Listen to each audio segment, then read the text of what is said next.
Ketika tren double glass sedang besar-besarnya di Indonesia, yang mana tren ini lahir sejak era JetBoost 2 sampai JetBoost 3 Plus SHD di tahun 2015, ternyata ada satu karoseri yang bernama Laksana yang tiba-tiba ingin mencoba mendobrak pasar dengan merilis varian single glass dengan legasi SR3 Panorama yang berwajah modern di pasaran Indonesia pada tahun 2022. Yang buat pada awalnya banyak PO dan bismania yang mengatakan kalau model SR3 Panorama ini dianggap kuno, bahkan dinilai kalau Laksana sudah membuat bus dengan model yang kembali ke masa lalu. Dengan semua pandangan negatif tersebut, semua orang bahkan memprediksi kalau SR3 Panorama ini tidak akan mampu meruntuhkan dominasi pasar bus berjenis double glass yang sudah terlanjur menjadi standar kemewahan di mata masyarakat Indonesia di masa itu.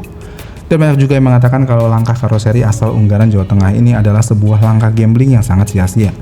Tapi uniknya, ketika roda sudah berputar dan selera pasar perlahan tapi pasti mulai menemui titik jenuhnya dengan desain double glass ini, ternyata langkah Laksana adalah langkah yang paling berhasil.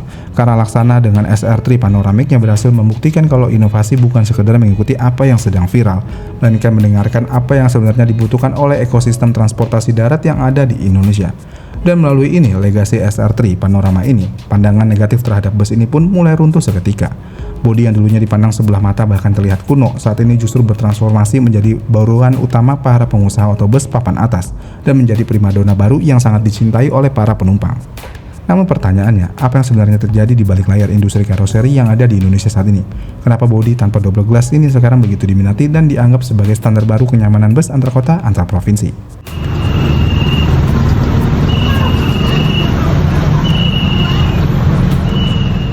Untuk memahami mengapa legasi SR3 Panorama begitu diminati hari ini, kita harus mundur sedikit dan melihat apa yang terjadi selama hampir satu dekade ke belakang di dunia bus Indonesia. Jadi sejak pertengahan tahun 2010-an, industri bus tanah air seolah-olah sedang fanatik-fanatiknya oleh eksterior bus bergaya Eropa yang menggunakan kaca ganda. Dan desain ini di Indonesia mulai populer sejak awal tahun 2015 ketika JetBoost 2 SHD dipasarkan di pasar Indonesia. Dan bus-bus double glass ini akan selalu disebut dengan sebutan bus bertopi ataupun bus bando. Dari sisi luar, penampilan bus memang menjadi sangat naik kelas, karena bus dengan double glass ini akan terlihat kokoh, tinggi, futuristik, dan memberikan kesan kalau bus tersebut adalah armada premium yang mahal.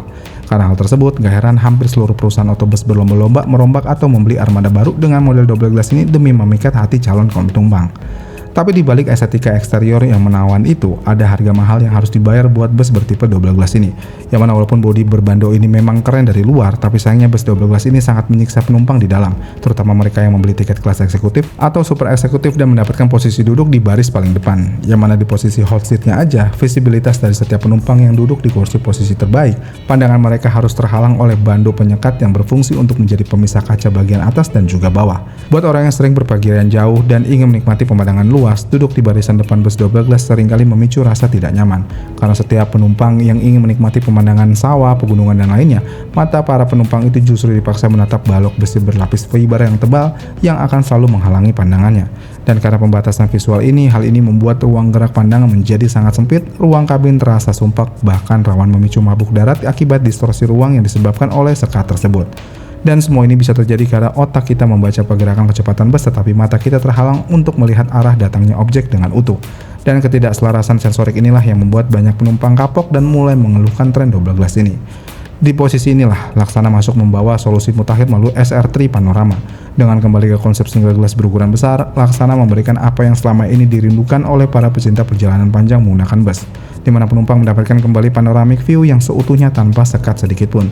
Dan ketika kalian mencoba duduk di dalam kabin legasi SR3 Panorama, apalagi yang berada di baris depan atau hot seat, kaca depan yang membentang luas menciptakan ilusi ruang yang sangat megah dan lapang.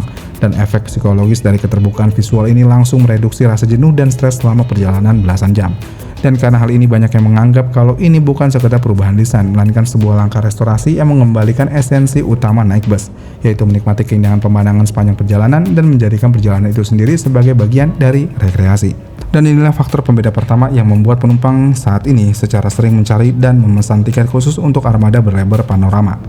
Selain dari konsep single glass dari SR3 Panoramic ini mulai disukai oleh masyarakat Indonesia, rahasia kehebasan estetika SR3 Panorama ini juga terletak pada bagian mana Laksana mendesain bodi ini dengan area dahi atau jepretan atas yang dibuat sedikit tebal dan melengkung secara aerodinamis. Dan desain dahi yang kokoh ini berfungsi sebagai pengganti visual topi tanpa harus mengorbankan luas kaca tunggal di bawahnya. Proporsinya juga dihitung dengan sangat presisi, yang ngebuat bagian atas bus tidak terlihat kosong atau jenong berlebihan, seperti bus-bus single glass yang ada pada zaman dulu. Kejeniusan desain ini kemudian dikombinasikan dengan kosmetik eksterior yang sangat kuat pada wajah seri SR3, di mana lampu depan utama SR3 yang dirancang dengan karakter yang sangat agresif dan futuristik, dengan penggunaan teknologi light signature LED yang tajam dan dipadukan dengan garis grill yang tegas. Ini tentu aja langsung memberikan karakter wajah bus menjadi sangat agresif dan berwibawa. Dan hal inilah yang ngebuat bus ini akan tetap terlihat tinggi karena desain dahinya yang aerodinamis dan tetap mewah ataupun berkarakter premium karena desain lampunya, meskipun secara teknis bus ini hanyalah menggunakan satu lembar kaca besar di bagian depan. Karena hal ini, Laksana dinilai sudah sukses membuktikan kalau bodi single glass bisa tampil jauh lebih elegan dan berkelas dibandingkan dengan bodi double glass yang mulai terlihat terlalu ramai oleh hiasan.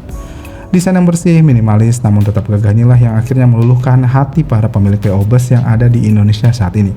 Karena para PO Bus yang ada di saat ini, mereka sudah menyadari kalau armada mereka tetap akan eye-catching dan berkelas saat dipajang di media sosial maupun saat melintas di jalan raya. Karena desain SR3 Panoramic ini memiliki desain yang gak kalah mewah dengan desain bus double glass. Tapi selain dari segi desain dan kenyamanan, dengan SR3 Panoramic ini, hal ini secara tidak langsung ternyata juga bisa membuat bus menjadi lebih efisien terhadap bahan bakar.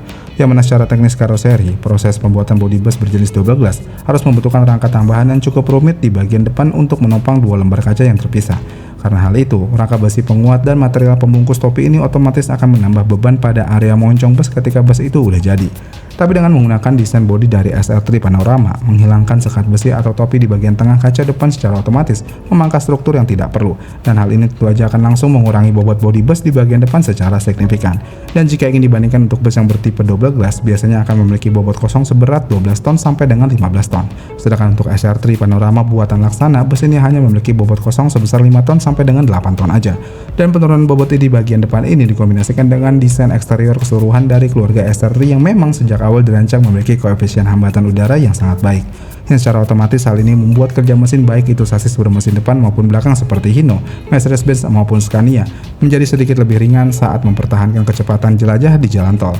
Dan selain efisiensi bahan bakar, pengurangan bobot atas dan perbaikan aerodinamika ini juga berdampak besar pada karakter berkendara bus, di mana karakter bodi SR3 Panorama terbukti mampu mengurangi gejala limbung atau body roll secara signifikan saat bus bermanuver dalam kecepatan tinggi atau saat melibas tikungan tajam. Dan rasa stabilitas ini tidak hanya memberikan rasa aman buat pengemudi, tetapi juga mencegah penumpang di dalam kabin terombang-ambing, menjadikan perjalanan jauh penumpang menjadi lebih jauh, lebih nyaman. Jadi pada akhirnya kesuksesan Laksana Legacy SR3 Panorama di pasar Indonesia adalah bukti nyata kalau tren di industri transportasi tidak selamanya berjalan searah sesuai tren yang ada. Karena terkadang melangkah mundur untuk mengevaluasi fungsionalitas dan kenyamanan adalah sebuah lompatan besar menuju masa depan. Dan karena hal itu Laksana bisa dikatakan berhasil membuktikan kalau keindahan visual tidak harus mengorbankan kenyamanan penumpang, keselamatan pengemudi, ataupun efisiensi operasional buat pemilik modal. Karena dengan SR3 Panorama yang ada pada saat ini, Laksana telah berhasil membuktikan kalau bus dengan model single glass adalah bus yang memiliki tampang eksklusif dan juga gagah dengan tidak melupakan keindahan visual dari sisi penumpang yang berada di dalam kabin bus. Gimana nih menurut kalian? Komen di kolom komentar di bawah dan sampai jumpa di video selanjutnya.